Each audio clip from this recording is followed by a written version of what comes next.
Okay, I will make a start. Good afternoon and welcome to Julie.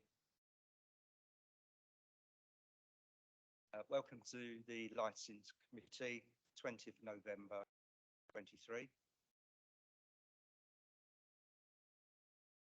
Item 1, apologies and changes in membership. Have received any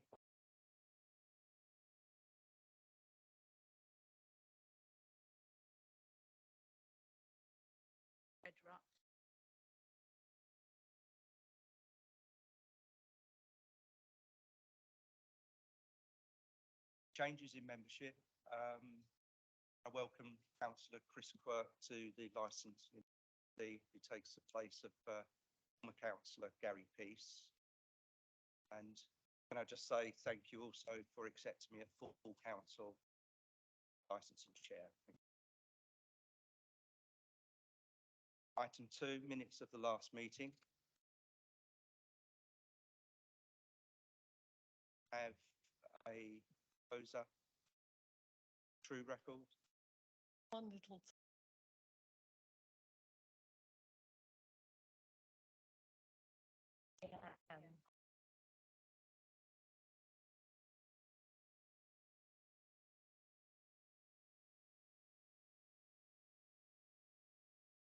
Proposed by Councillor Wall. Best come in with housekeeping. In a case of emergency, there are no planned fire drills for this meeting. Hear the fire alarm sound, please treat it as a real emergency. Evacuate the escape route. Nearest escape route is by the stairs to your left, as chamber or gallery. Exit by the door at the back of the building, across the inner car park. Evacuation pavement. The lifts can't be used and an emergency. Not re-enter the building.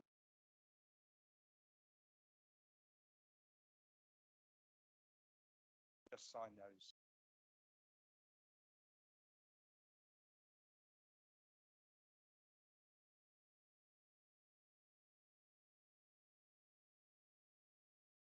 Okay. Item 3, declarations of interest. Yeah. Any?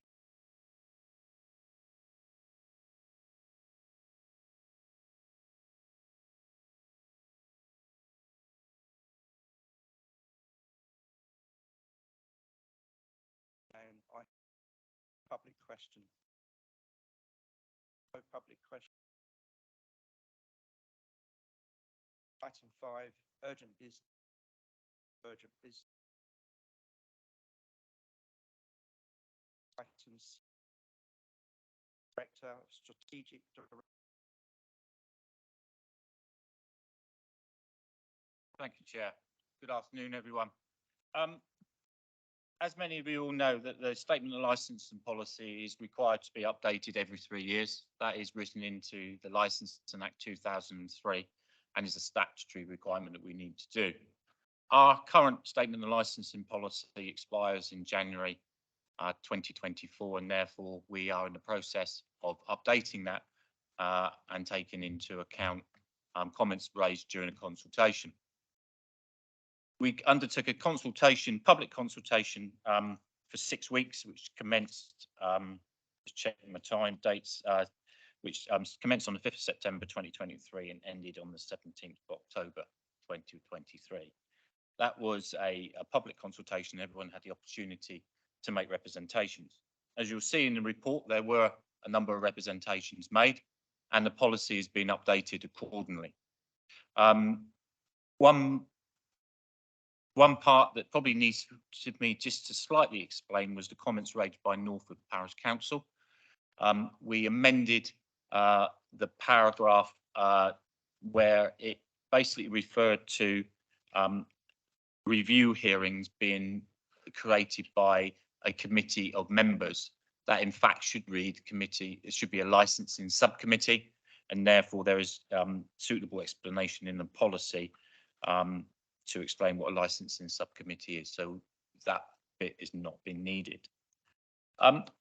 What we have done and taken into account since the production of the report and the production of the draft statement of licensing policy, we've had 2 recent licensing subcommittees, which both of them sort of raised concerns which we felt probably needed to be added to the policy. So therefore, the recommendation of option 1, we probably need to substitute to option 2 to take into account these 2 issues if you believe you would like them included. It would be something that officers would recommend to see if technology works. So up on the screen, you will see that there was a premises that we looked at. There was a need to take plastic drinking vessels, polycarbonates as it was normally described as, outside of the premises.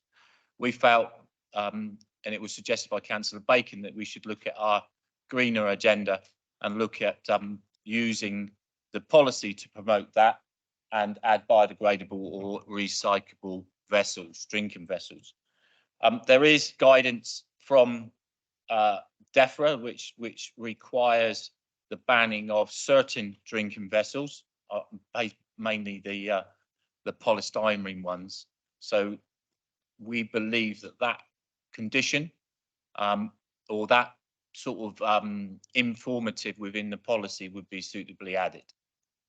Also, we had a venue of a late night refreshment license, and Children's Services raised concerns around young children, adults attending those premises late at night, and wanted a policy implemented for that. So we consider that to be a suitable sort of advice, and we've created those 2 amendments or added paragraphs to be inserted at those relevant points of the policy. In addition, the Councillor Andre had raised earlier and with me today that the link to the PSPOs on at section 414 was out of date. It referred to the DPPO link, which was live at the time of writing the policy. We've now moved that over to the new website, which has changed, and that link has been updated with the appropriate link within the policy now at 414. They are the proposed changes to the document that is in front of you, and therefore I need to take a policy to full council for approval, and it is essential as a part of the consultation and good practice that we consult with you with regards to the policy to move forward. You, as a subcommittee, are likely to be the ones that will use this document to determine applications. Thank you, Chair.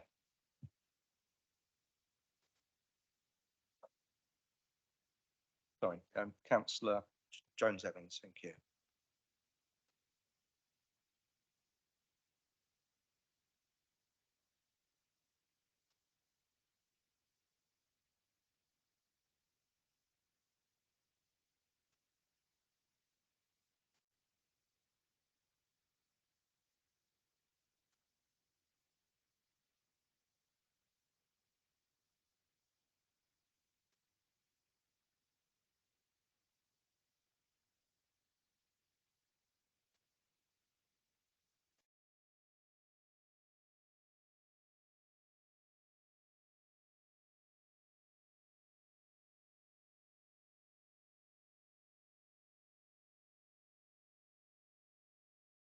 That might be. That makes proper sense. I just needed to show you some guidance which prohibits the use of single-use plastics. Brilliant. Just to clarify that point for you. So this was sent to me by Tash Dix this afternoon. And if we scroll down, it says here, the ban on items include all types of single-use plastics, including biodegradable, compostable and recycled. Thank you. I hadn't seen that particular guidance. That's helpful. Thank you. Nor would I. Very useful bit of information. I knew that single-use plastic, but I didn't realise it was a biodegradable stuff as well. I think that's probably quite important. It's probably people think they just buy that anyway because it's available, isn't it? Okay, thank you. Are there any, Councillor Bacon, thank you. Thank you, and thank you for placing that new passage in the policy following the discussion that was had. Could you put the wording back up again? Because what I wasn't sure is that refers to, yes, that refers to drinking vessels. Should we or could we have a similar provision where in any situation where we're talking about takeaway packaging being removed from premises? Because that's great, deals with the drinking vessels, but obviously we were dealing with a late night food establishment the other day. And it occurred to me subsequently we should be applying this not just to drinking vessels, but also to any packaging that is taken from a premises. Ben, I may pass this over to you. The policy, as I believe it, can only relate to one of the 4 licensing objectives. And are we able to fit that into one of the 4 licensing objectives around litter and biodegradable issues? Public nuisance. Public nuisance and the main litter, correct, but it's whether we can enforce the biodegradable stuff. And I'll hand over to Ben. Thank Sorry, you. Ben. Thank you, want to- Mr. Winchcombe, very kind. My view is if we are applying the principle to drinking vessels and feel we can do that as a licensable activity, then in theory, the same would apply to late night refreshment. I suppose my caveat on that would be in just in terms of its limitation, the condition could only apply to late night refreshment, which is time limited. So that the condition couldn't be enforceable outside of late night refreshment. But my view is if we've taken a view that the condition can apply to drinking vessels, then it could equally be applied to late night refreshment and takeaway as well, as a licensable activity. So I think it possible that could be amended to include not just drinking vessels, and takeaway vessels. Does that answer your question? Thanks, Ben. And we're draft a paragraph to be put within the nuisance element. I think that's where it would sit under. Thank you very much indeed. I did have one other question. I expect the answer to this one's not so easy. In relation to children's safeguarding policy, is there any way what do we do about premises that don't currently have such a policy? Do we just simply have to wait for a new license to be applied for a review to be applied for? Is there any way that premises can be advised that this is something they should have, ought to have? Thanks, Councillor Bacon. Unfortunately, we have no powers to impose it retrospectively.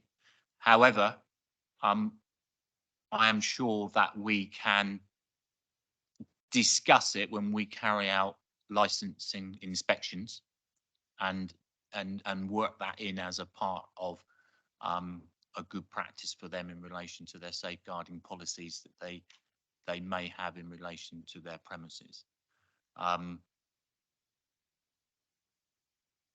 We could latterly, if they come back for a review or whatever, we can add it at that point, but not at this time. But what we could do, and I'm quite happy to discuss this further, Andrew, and add it as a part of an inspection programme to reiterate the importance of that.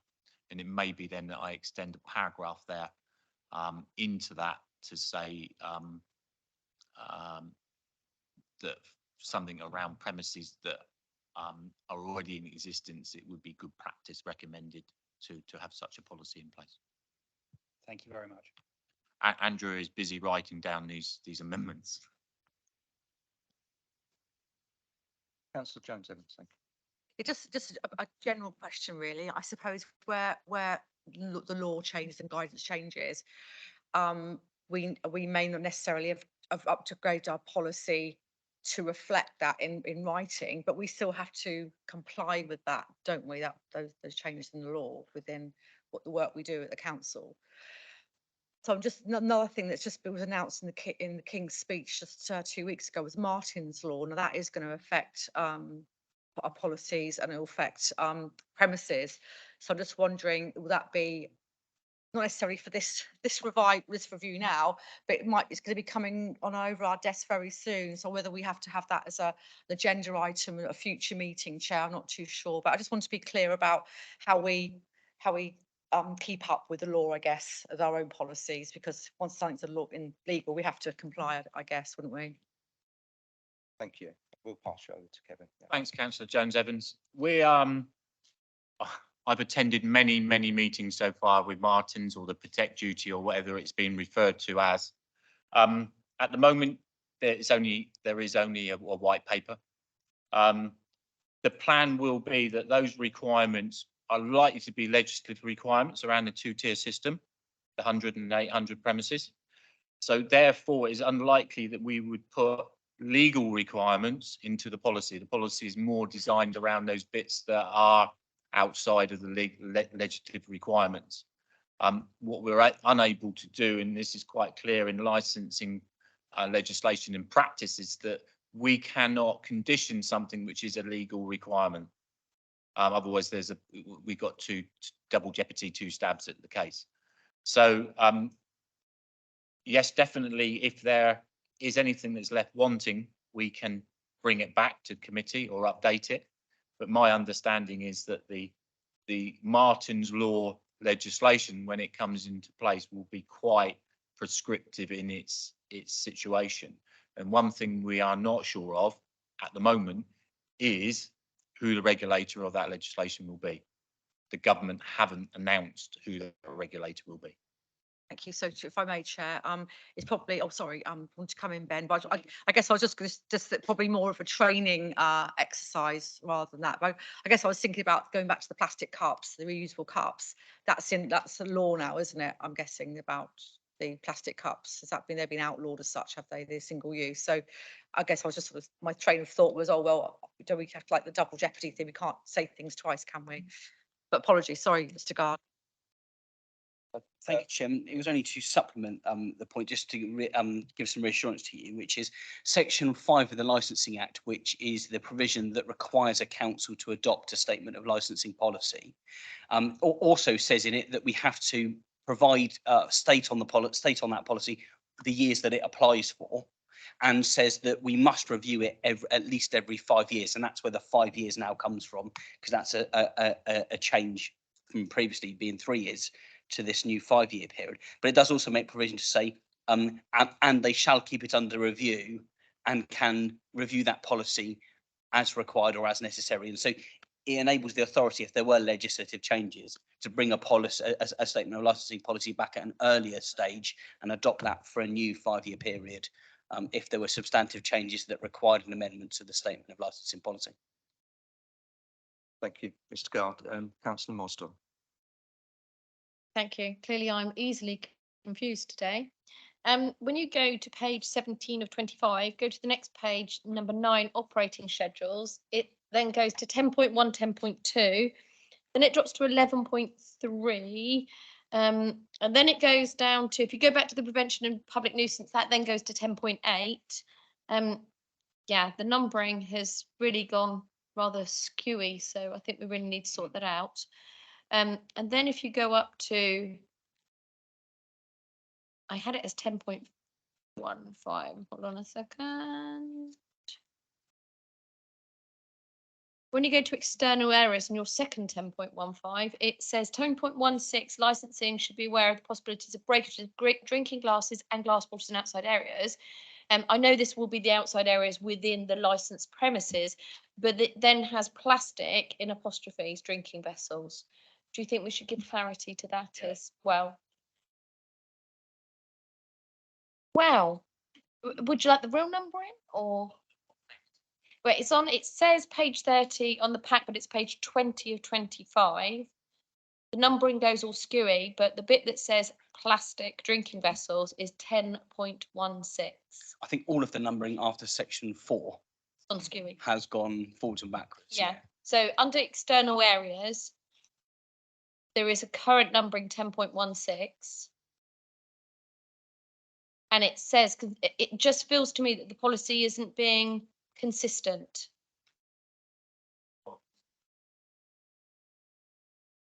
Yeah, yeah, if we could make it relate, I don't think you can suddenly be environmentally friendly and drinking your one-use, non-one-use plastics when you go outside the door, but you can neck as much as you want when you're inside.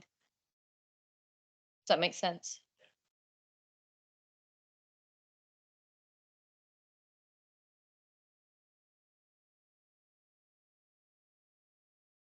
Yep, thank you. And then can I ask one other question?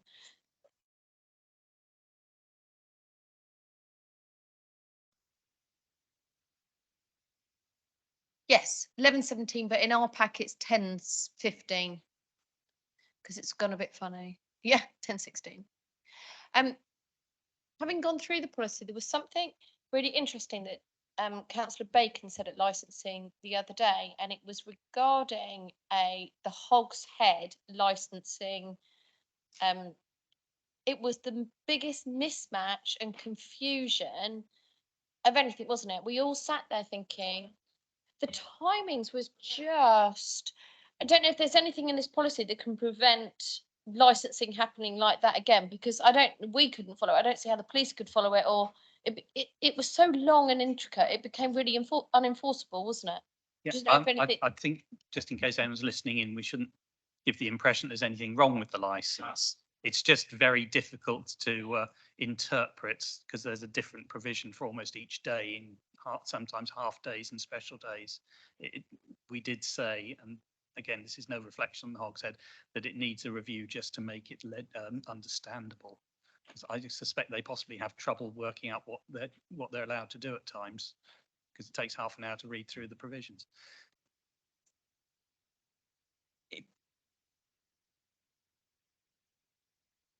Can I just a point of clarification, which may help members understand where perhaps some of that has come from, is the way that the law works is it's up to the applicant to propose what it is that they want to do with their license, and if there are no objections or the objections are removed from their application, then it's simply granted in the form that they applied for. So some of this is the emphasis is on the applicant to propose a proper schedule of hours in their license. All of those things, and putting aside individual sites, in theory, you can look at those as and when reviews come up. But I'm sure that the licensing department will take away that where applications are made and there are concerns raised, it may actually be because the people that are looking at it aren't sure about what's being proposed because of the mismatch. So, Mr. Gunn, my point is, within this policy, where is it that we can ensure that in future that we have a level of control to make licensing simplified? I guess that has come to us, but this is here with us till, did I read, the next 5 years or something? So what we don't want to do is we need to be able to tie things up, because if that was the police looking at that, if we were easily confused in it, if it's suddenly on the, when they've got an emergency, how is it easy to tell what's going on? I can't see where is in this policy to ensure that licensing is simple for everybody who needs to follow it can follow it.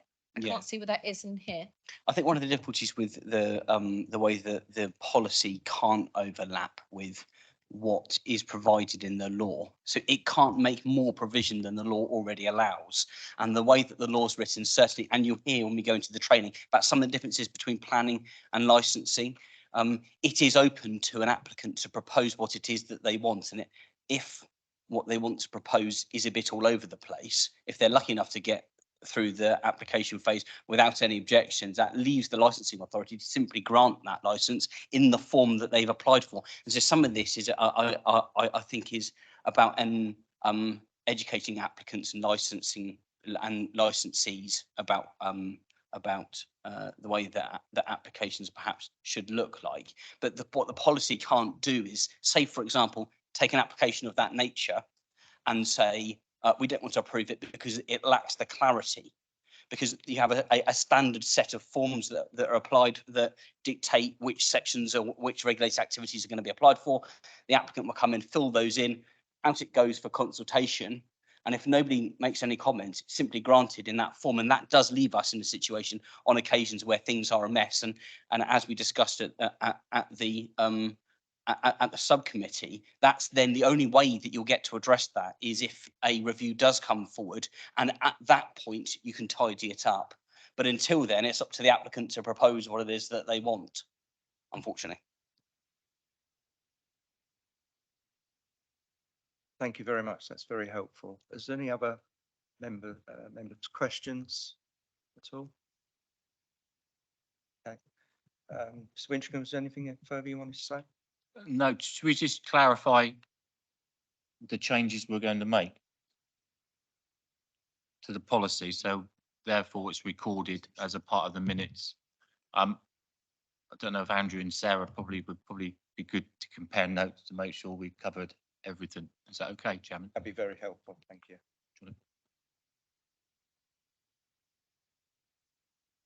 Okay, so I've got a condition to be looked at regarding the biodegradable, recyclable qualities for takeaway food containers.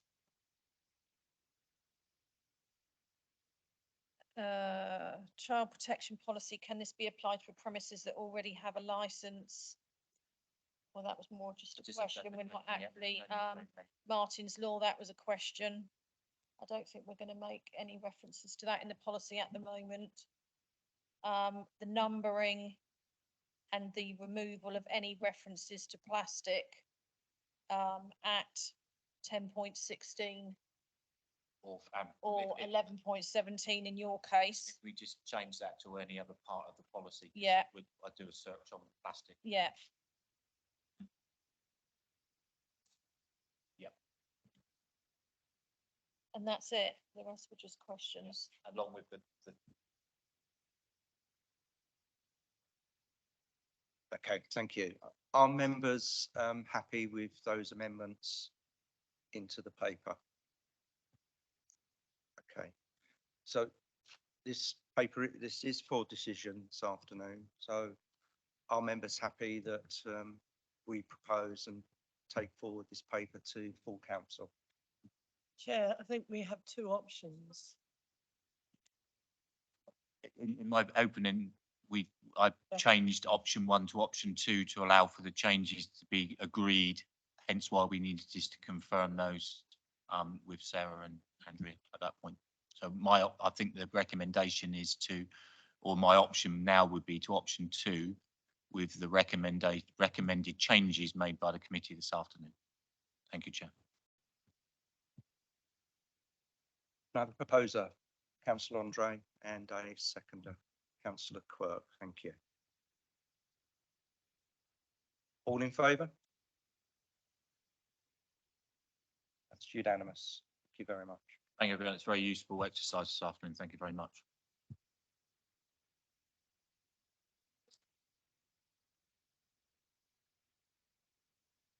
Chairman, would you like to close the meeting and then we can move on to training? Thank you. So are there any members' questions? So I will formally close the meeting at 16:29. Thank you very much.